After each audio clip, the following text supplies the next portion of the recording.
Enfin. L'agent macronien reconnaît que c'est bel et bien un agent de la DGC qui a été arrêté par les autorités du Mali. Enfin.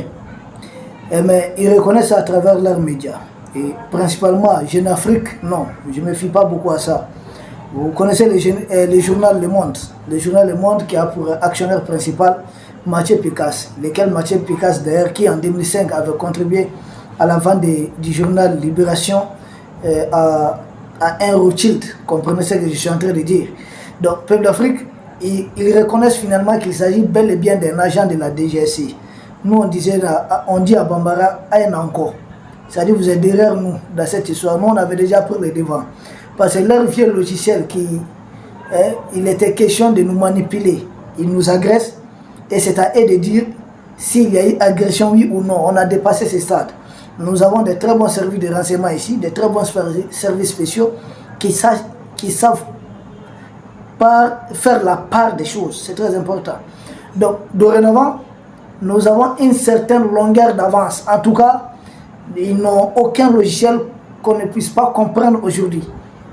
Nous disons Dieu merci. Il a fallu la venue de ces officiers au pouvoir pour comprendre beaucoup de choses, découvrir et comprendre beaucoup de choses. Et il faut continuer cet accompagnement. Donc ils reconnaissent finalement, mais une reconnaissance dans une sorte de malhonnêteté intellectuelle qui ne dit pas son nom. Parce que qu'est-ce qu'ils disent? Ils disent qu'un agent de la DGSC a été arrêté à Bamako en violation de son immunité diplomatique. Mais j'ai dit, ça veut dire quoi? Là, vous dites deux choses à la fois, deux choses et leur contraire. Un agent de la DGSC arrêté en violation de son immunité. Depuis quand un agent de la DGSC bénéficie d'une immunité ici? Premièrement, ça ne tient pas debout. Là où ils évoquent l'immunité, c'est parce que celui qui a été interpellé, il est enregistré comme deuxième secrétaire à l'ambassade de France au Mali. Deuxième secrétaire à l'ambassade. Donc, en tant qu'un employé de l'ambassade, il a cette immunité. Sauf qu'il n'a pas agi dans le cadre d'une mission diplomatique. Il a agi en tant qu'un agent de déstabilisation, un agent de la DGSI. Il a agi en tant qu'un espion. Nous le savons, par principe, l'ambassade ni d'espion, d'accord. Mais la façon, là où il a été appréhendé, il n'a pas été appréhendé en tant que membre de l'ambassade, en tant que bénéficiant de l'immunité diplomatique. Non, il n'était pas dans un rôle de diplomate. Il a été appréhendé pendant qu'il était dans un rôle. Il avait revêtu les manteaux des bandits, d'un criminel, voulant déstabiliser les institutions de la République du Mali. Parce que quand on vous envoie en mission de déstabiliser un pouvoir en place, des institutions en place, vous savez que les risques que vous êtes en train de courir. Ça, c'est très clair. Il était conscient des risques.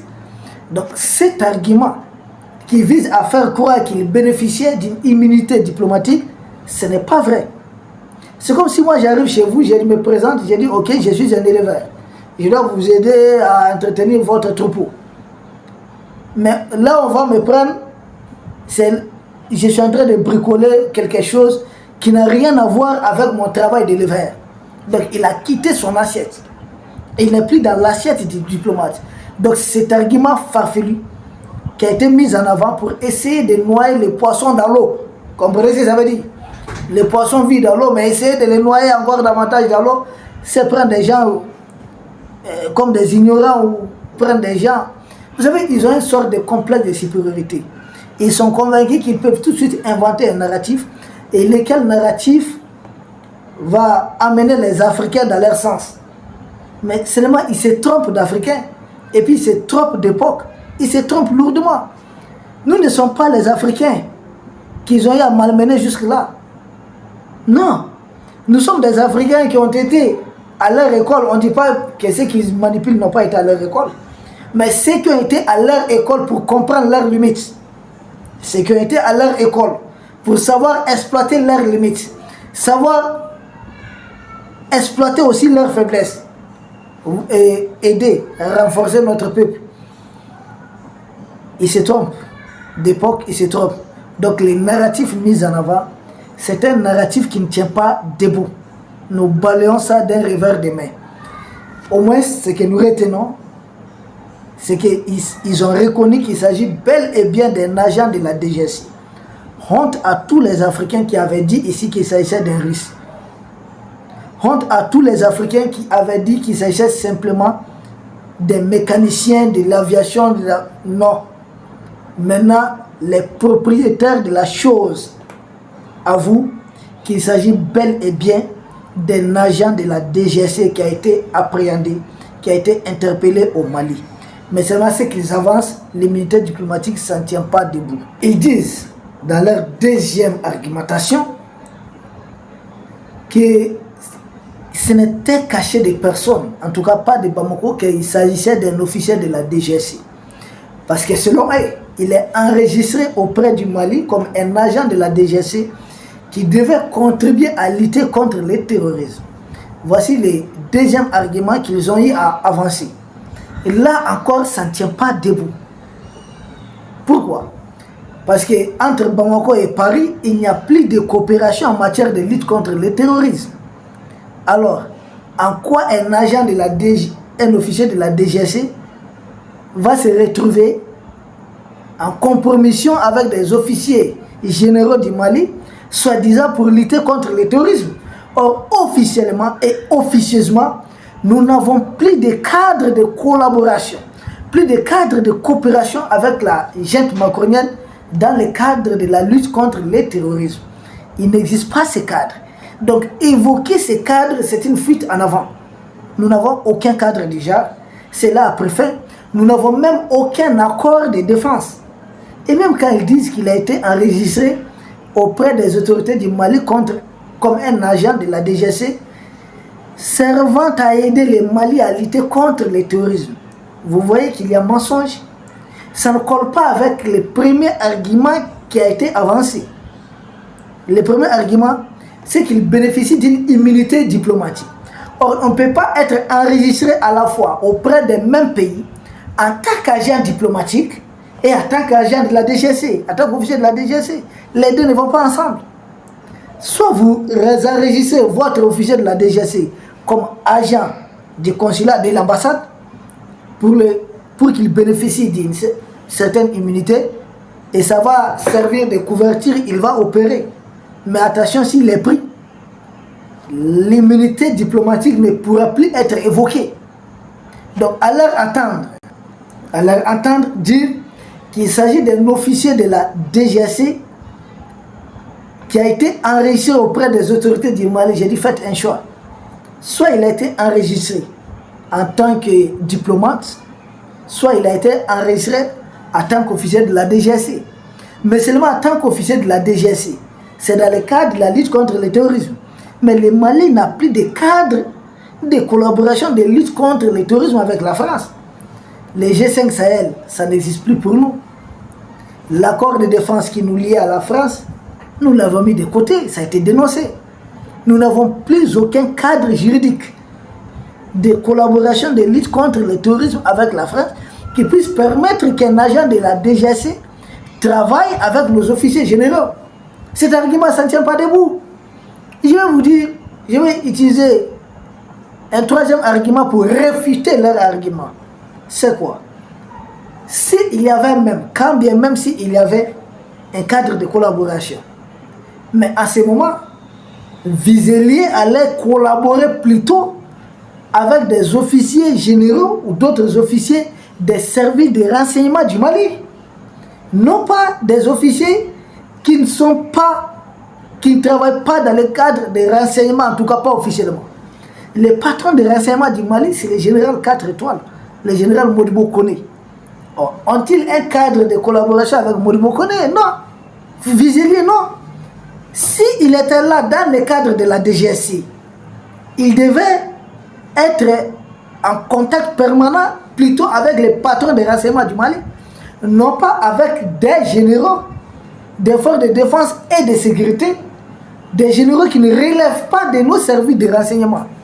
Et là, il y a problème. Ah oui, il y a problème. Leur narratif, ça ne tient pas debout. Il y a problème, sérieusement problème. Ça ne tient pas debout. Donc, on ne se reconnaît pas dans ça. Donc, ces narratifs qu'ils ont voulu inventer, vous comprenez avec moi, qu'elles ne s'en tiennent pas debout. Donc, ils doivent être clairs. Il s'agit d'un agent, d'un employé de l'ambassade de France, il s'agit d'un officier de la DGC, qu'est-ce qu'ils prennent? Peu importe ce qu'ils vont prendre et mettre en avant, ça ne va pas laver Vézilier de son rôle dans le cadre, surtout de l'instigateur principal de ces projets de déstabilisation contre les institutions du Mali. On ne peut pas vouloir lutter contre, dire même qu'il est là dans le cadre de la lutte contre le terrorisme. Mais on ne peut pas prétendre être au Mali dans le cadre de la lutte contre le terrorisme et au même moment être vu dans un plan de déstabilisation contre les autorités du Mali qui sont en train de lutter contre les mêmes terroristes qui essaient par tous les moyens d'endeuiller le Mali. Et plus grave encore, il est un officier de la DGC. Aujourd'hui, quand le Mali accuse la junte macronienne de soutenir ouvertement les groupes armés terroristes, leurs médias ne font pas la même chose, mais quand la junte macronienne soutient, forcément c'est à travers la DGC. Pas plus, pas moins. Donc, si la junte macronienne qui est connue, reconnue, d'être accusée par le Mali de soutenir les terroristes, si ça devait être le cas, les liens, les ponts, ce n'est pas des politiciens ordinaires. Ce sont des officiers de la DGC, ce qu'on appelle des officiers traitants. Ce sont eux qui vont établir ces liens avec le groupe terroriste. Donc là, est-ce que Vézilier, il ne faudrait pas revoir même au Mali, c'est de quoi on accuse Vézilier? Est-ce qu'il s'agit d'un simple complot de déstabilisation? Ou même, je pense qu'il faudrait revoir si Vézilier n'a pas été impliqué dans des aides qu'ils ont apportées aux groupes terroristes mercenaires qui déstabilisent le pays, qui en tout cas qui endeuillent les populations de l'AS. Et ce Vézilier n'a pas eu de collaboration dans ce sens. Il a été primé dans les sacs dans le cas de déstabilisation. Mais si on creuse davantage, est-ce Vézilier n'a pas de contact avec les groupes terroristes mercenaires qui sont en train de s'attaquer à nos populations? Ça aussi, il faudrait creuser. Il faudrait creuser davantage. Et pour terminer, leur narratif farfelu, leur troisième argument, ils disent que Vézilier a été arrêté. Ils savent mentir à leur opinion. Hein? Que Vézilier a été arrêté dans le cadre d'une purge au sein de l'armée malienne. J'ai dit, mais c'est pas vrai. Mais si c'était le cas, est-ce que Vézilier est un officier de l'armée malienne? S'il y a purge au sein de l'armée malienne, lui, il n'est pas un militaire. Il ne fait pas partie des forces armées de défense et de sécurité du Mali. Pourquoi lui, il serait pris? Est-il le seul Français qui vit au Mali? Non. Pourquoi spécifiquement lui? Qu'est-ce qu'il faisait dans les casernes? Ça ne tient pas debout. Et là encore, Dieu merci, qu'il ne s'agit pas d'une purge. Ils sont en train de mentir à leur propre population. Il n'y a pas de purge au sein de l'armée malienne. Il n'y en a pas. Ce n'est pas vrai. Il n'y a pas de purge ici. Nous avons une armée très bien unie. Il n'y a pas de tribalisme ici. Il n'y a rien du genre. Les outils qu'ils ont tout à utiliser pour diviser les armées, ce qu'ils ont fait au Soudan, puis au Soudan du Sud, entre le président Salva Kiir et son vice-président Riek Machar, ces logiciels ne fonctionnent pas ici. Dans notre armée, c'est vraiment l'armée du peuple. Vous avez toutes les composantes de la société malienne. Il ne s'agit pas d'une armée tribale. Tel est au pouvoir, c'est sa tribu qui doit être. Non, l'armée malienne, elle est là depuis les indépendances. C'est comme ça. Donc, Vézilier, que faisait-il dans nos casernes? Il n'y a pas de purge. Il y a eu interpellation des officiers généraux, des officiers supérieurs, officiers subalternes, des sous-officiers jusqu'au caporal qui ont été impliqués dans le cadre de ces complots de déstabilisation du Mali. Et pourquoi ils ont été impliqués? C'est parce que Vézilier, l'agent traitant, l'officier traitant de la DGC, a recruté des officiers généraux. À leur tour, ont recruté certains des hommes qui leur semblent proches. Mais pour témoigner de la popularité du général Assimi Goïta, des généraux à la tête du Mali, dans toute l'armée malienne, ces gens n'ont été que 10 personnes. Je dis bien 10 personnes. Ils ont voulu faire croire à une pérille. C'est pourquoi Serge Daniel parlait de 20, de 30, voire de 50 militaires qui seraient interpellés. Quand on parle de 50, il faut dire qu'il s'agit d'une pérille. Il s'agit peut-être d'une campagne d'appréhender tous ceux qui ne pensent pas comme Général Assimi, Général Sadio, Général Moukone, Général Malik. Non. Ou bien Général Ouagé. Non, il ne s'agit pas de ça. Il s'agit uniquement de ceux qui se sont trompés. Parce que vous savez, la DGC a tous les moyens de retourner des Africains contre leurs propres institutions, de retourner les Africains contre leur propre bonheur. Posez-vous la question. Les Togolais qui ont contribué à assassiner le président Sylvanus Olympio, ont-ils aidé les Togo ou bien c'est la France qui a été aidée?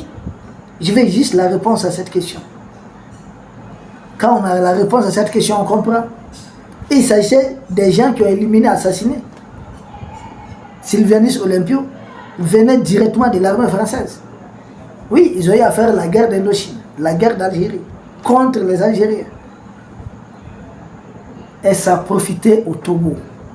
À qui profitent les crimes? Et je pense qu'on arrive, on n'a pas besoin d'être expert en criminologie. Sur une scène de crime, la première des questions qu'on va se poser, à qui ça profite? Qui avait raison de faire ça?